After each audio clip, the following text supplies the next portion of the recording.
Salut à tous, on se retrouve aujourd'hui pour une nouvelle vidéo. Alors comme vous le savez peut-être déjà, les Vega 56 et 64 ont été lancés officiellement le 14 août dernier. Donc il y a plein de tests évidemment qui ont afflué sur le net.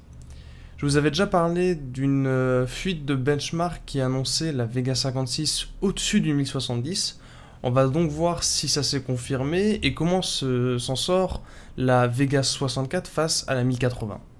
Et on va évidemment évoquer le minage puisque les Vega semblaient très bien s'en sortir grâce au support de nouveaux algorithmes.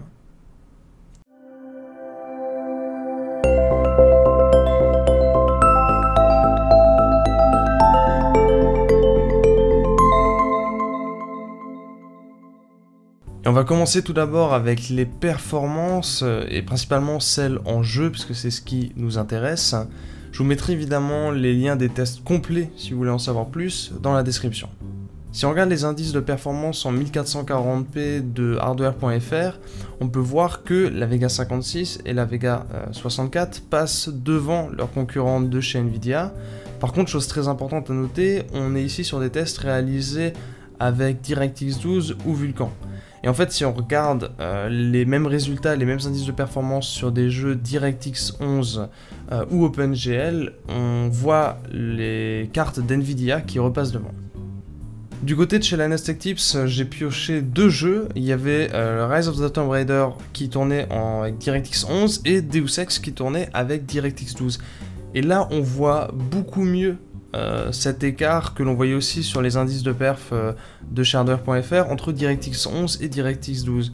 Puisque sur Deus Ex, les cartes d'AMD s'en sortent vraiment très bien, mais évidemment elles se font rattraper dès qu'on retourne sur DirectX 12. Donc en fait, ces cartes, pour être entièrement exploitées, ont besoin de faire tourner un jeu qui tourne sous DirectX 12 ou Vulkan. Si on regarde maintenant les résultats qu'ils ont obtenus avec 3D Mark Firestrike Extreme, on voit que la Vega 56 est quand même à 500 points, plus de 500 points devant la 1070, mais que la 1080 et la Vega 64 sont au coude à coude. Conclusion au niveau des performances, les cartes d'AMD s'en sortent bien, mais avec des API modernes qui arrivent à mieux exploiter l'architecture de ces nouvelles cartes graphiques. Sinon, eh bien, les cartes d'Nvidia repassent devant. On passe maintenant à un point sensible, la consommation. Alors souvent, les cartes AMD, on a tendance à dire qu'elles chauffent et consomment plus. On va voir un petit peu ce qu'il en est vraiment.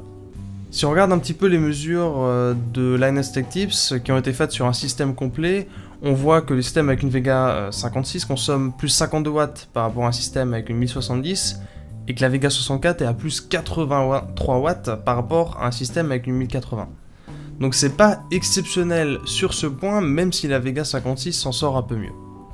A noter qu'il est possible de baisser la power limit d'environ 20% sans trop impacter les perfs pour gagner 20 à 50 watts. Si on regarde du côté de hardware.fr qui ont par contre fait les mesures sur les cartes seules, on a globalement le même constat. Par contre, ce qui est assez surprenant, c'est que chez eux l'écart est encore plus important. On a 82 watts entre la Vega 56 et la 1070 et 112 watts entre la Vega 64 et la 1080. Alors au niveau du minage maintenant, on nous avait promis du lourd dans les 100 MHz par seconde, ce qui est énorme, mais au final dans la réalité on en est assez loin. D'après Legit Reviews, on est plutôt sur du 32 à 34 MHz par seconde en pratique. Même constat chez Tom's Hardware qui a mesuré la Vega 64 à 30,9 MHz par seconde, donc ça reste mieux qu'une 1070, mais la conso étant plus élevée, ce n'est plus si rentable que ça en fait. Donc conclusion sur le minage, le rapport performance-consommation est pas terrible finalement, on est en deçà de ce qui avait fuité. En fait finalement il vaut mieux rester sur la série 400 ou 500 de chez AMD, qui s'en sort mieux, ou alors se rabattre sur les 1066 Go ou la 1070. Parlons un petit peu prix maintenant. Alors aux US, le prix de lancement assez alléchant qui avait été annoncé par AMD a été respecté, mais on a une rupture de stock quasi immédiate, alors que pourtant AMD disait justement avoir retardé le lancement pour pouvoir se constituer un stock suffisant. Après, AMD semble toujours pousser pas mal les packs dont on avait déjà entendu parler, qui sont censés, entre autres, éviter que les mineurs se ruent sur les cartes. Il y a par exemple celui avec 2 jeux pour 100 $ de plus qui affiche un petit peu de disponibilité, mais le souci c'est que les 2 jeux ne justifient pas vraiment cette hausse de 100 $. Du coup la question finale c'est est-ce que c'est worth ou est-ce que c'est pas worth d'acheter une Vega 56 ou une Vega 64 ? Ben, pour l'instant le truc c'est qu'en France on voit surtout la Vega 64 qui est dispo en promo à gauche à droite pour 507 €. Ce qui l'amène 50 à 100 € en dessous d'une 1080 custom. Le problème c'est que ça risque de ne pas durer. Elle est par exemple à 639 € sur Top Achat actuellement. Donc dans ce cas, à ce prix-là, autant prendre une 1080 qui consommera moins et offrira globalement les mêmes performances. La Vega 56 quant à elle n'est pas encore référencée en France, donc il faudra voir le prix qu'on aura par rapport à la 1070. Mais vu les ruptures de stock mondiales qu'il y a actuellement, ça risque de ne pas être pour tout de suite. Donc la 1070 et la 1080 ont pour l'instant toujours le champ libre, mais peut-être que ça changera avec l'arrivée des Vega Custom d'ici septembre. Voilà qui conclut cette vidéo, j'espère qu'elle vous aura plu. Si c'est le cas, n'hésitez pas à laisser un petit like. Vous pouvez aussi me poser vos questions dans les commentaires.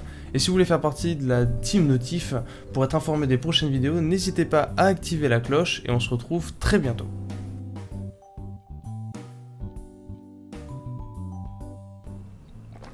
Oh, vous êtes encore là. Si jamais, j'ai une vidéo qui va arriver sur les Masterfan Pro 120. Si vous avez des questions par rapport à ces ventilos ou aux ventilos en général, n'hésitez pas à me les poser et je les traiterai dans une future vidéo.